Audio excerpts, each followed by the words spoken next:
गुड़ागोड़जी बुढ़ानिया की ढाणी में शहीद राजगुरु सुखदेव और भगत सिंह की प्रतिमाओं का अनावरण किया गया। मुख्य अतिथि भगत सिंह के भांजे प्रोफेसर जगमोहन सिंह थे। उन्होंने कहा कि सरदार भगत सिंह ने अंग्रेजों की संसद में बिना बारूद का बम फेंका था, जो केवल आवाज करता था। उस बम से किसी को कोई नुकसान नहीं हुआ, लेकिन अंग्रेजों ने सोचे समझे षड्यंत्र के तहत भगत सिंह, सुखदेव, राजगुरु एवं अन्य क्रांतिकारियों के विरुद्ध गलत अभियोग पत्र पेश किया। भगत सिंह को समय से पूर्व फांसी दे दी गई। प्रोफेसर जगमोहन सिंह ने कहा कि आज भी व्यवस्था के खिलाफ संघर्ष करना पड़ रहा है। पूंजीपतियों को फायदा पहुंचाने के लिए नीति बनाई जा रही है। कृषि कानूनों के खिलाफ किसान आंदोलन कर रहे हैं। शिक्षक नेता उमाकांत शर्मा ने भी संबोधित किया। अध्यक्षता बाय सरपंच तारा पुनिया ने की। विशिष्ट अतिथि टोडी सरपंच जिमकोरी देवी, मुनेश त्यागी सहित भगत सिंह विचार मंच के एडवोकेट बजरंग लाल रामेश्वर मेघवाल ने भी विचार व्यक्त किए और कार्यक्रम संयोजक सेवानिवृत्त शिक्षक फूलचंद बुढ़ानिया ने अतिथियों का स्वागत किया। इस दौरान किसान आंदोलन में अहम भूमिका निभाने वाले 20 से अधिक किसानों व राजस्थान प्रशासनिक सेवा में चयनित अभ्यर्थियों को भगत सिंह फाउंडेशन सेवा समिति की ओर से सम्मानित किया गया। तो कभी वो यही चाह रहे हैं कि कहीं पर कोई ऐसी बात हो जिसको लेके वो भड़काहट पैदा कर सके, धर्म के नाम पे, जात के नाम पे, लेकिन आपके पेट के लिए, आपके बच्चों के पेट के लिए कुछ नहीं करें। तो इसलिए ये खाने वाले का भी हम शहर में भी बताते हैं कि ये महंगाई जो है ये इसलिए नहीं हो रही। अब ये जितना मतलब वो जैसे मैंने कहा कि 3,27,000 करोड़ कमाया, किसान को तो कुछ नहीं मिला ना, वो सरकार ने लिया। उल्टा ये हो रहा है कि सरकार जो मतलब बड़ी कारपोरेट है उनसे टैक्स भी कम कर रही है ताकि वो फिर टैक्स कहाँ से पूरा करेंगे। वो टैक्स जो है वो लोगों से मतलब उगराही करके किया जाए। तो इसलिए मैं समझता हूँ कि आप बहुत बढ़िया है और किसान मूवमेंट में जो लेते हैं हम सबको उसमें हिस्सा लेना है और घरों में भी मतलब। और मुझे सबसे बड़ी जो तब्दीली मैंने देखी वो हरियाणा में देखी।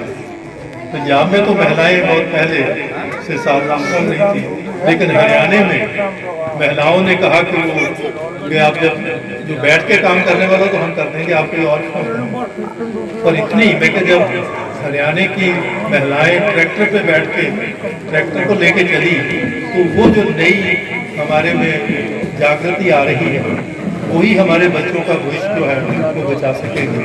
और जैसे आपने यहाँ याद किया है तो भगत सिंह के जो आखिरी मेरे मदर क्योंकि 3 साल छोटे थे तो उन्होंने जो वो 20 साल के थे तो उनको जो संदेश दिया था बेटियों के लिए, तो कहते हैं कि सादगी बहुत अच्छी चीज़ है लेकिन विचारों में मजबूती होती है। तो मेरी मदर ने उसकी पूरी उम्र पहला दिया। उनके छोटे भाई 12 साल के सुल्तान सिंह थे तो उनको 3 शब्द कहे कि सेहत का ख्याल रखना। सेहत का ख्याल का मतलब पौष्टिकता, एक्सरसाइज, हौसला कभी हारना। अगर आप एक दफ़ा कामयाब नहीं हुए तो हौसला मत छोड़ो, दोबारा करिए, मेहनत करिए और मेहनत से पढ़ना। यानी कि हर चीज़ को समझदारी से देखना है ताकि आप जो हो रहा है उसको समझ सकें।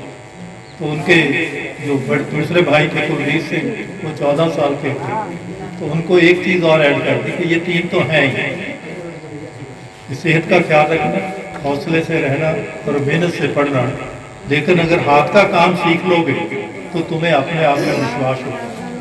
तो स्व विश्वास पैदा करना जो है वो भगत सिंह, राजगुरु, सुखदेव को याद करना है कि उन्होंने उस वक्त नौजवानों ने अपने आप में एक किया। और मैं जब आप हैट वाला भगत सिंह लेते हैं तो आप ये समझते हैं कि ये 21 साल का नौजवान है जो अपने 18.5 साल के साथी बीके दत्त के साथ अंग्रेज से आंख मिलाकर बल सीधी बात करने जाते।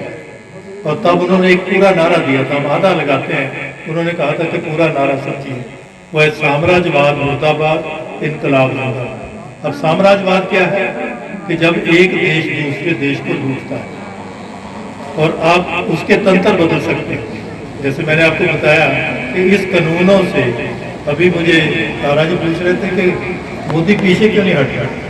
मैं उसकी ईमानदारी अपने लोगों के प्रति नहीं है, उन कंपनियों के प्रति है वो बाहर जाके समझता है, लेकिन इस दफ़ा तो वो मान भी नहीं मिला। अमेरिका में वो मान नहीं मिला जो पीछे ट्रंप के साथ दोस्ती में वो शोर मचा रहे थे। लेकिन जो उसका संदेश है वो ये है कि हमने अपने, मैं ताराजी से भी कर रहा था क्योंकि हमारे सरपंच बहनें थी, कि आखिरी बात जो है कि जो भगत सिंह के गांव में उनका पैतृक जगह है उसको आज कौमी यादगार बनाया गया। क्यों? क्योंकि 1858 में उनके परदादा जी ने एक दीवान खाना बनाया। तो लोगों ने पूछा कि ये किस लिए? तो कहते देखिए, एक बात समझ लीजिए, सरकारें आती जाती रहेंगी, आपकी समस्या का समाधान तब होगा अगर आप सिर जोड़ के बैठ के समस्या को आंकेंगे। जिस चीज़ को आप आंकेंगे उसका हल निकलेगा। और यही आज का जो हमारे लिए मैं समझता कि बहुत बड़ा संदेश है कि गांव में मतलब जो एकता है उसको बनाइए, क्योंकि ये लड़ाई वहाँ की जो है वो गांव में जीती जाएगी। अगर गांव अपने फैसले लेने के काबिल हो जाएगा तो वहाँ के फैसले भी होने शुरू हो जाएंगे। अभी उनको यही लगता है कि ये तो फैसले कर सकते, तो इसलिए मतलब साम्राज्यवाद मुर्दाबाद, इनकलाब जिंदाबाद, तो पूरा नारा जो है समझिए, क्योंकि इनकलाब से लोगों की जिंदगी में नई दुनिया बनती है और साम्राज्यवाद कभी ये होने नहीं देगा। अभी शहरों के लिए कर्जा आएगा, गाँव में वो पैसा लगाना भी नहीं चाहता।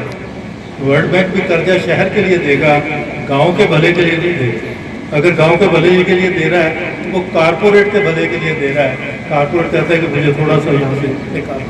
तो इसलिए हम भगत सिंह के, राजगुरु सुखदेव के उस नारे को याद करते हुए, और मैं आपका फिर धन्यवाद करता हूँ कि आपने तीनों को इकट्ठे रखा है ताकि बच्चे।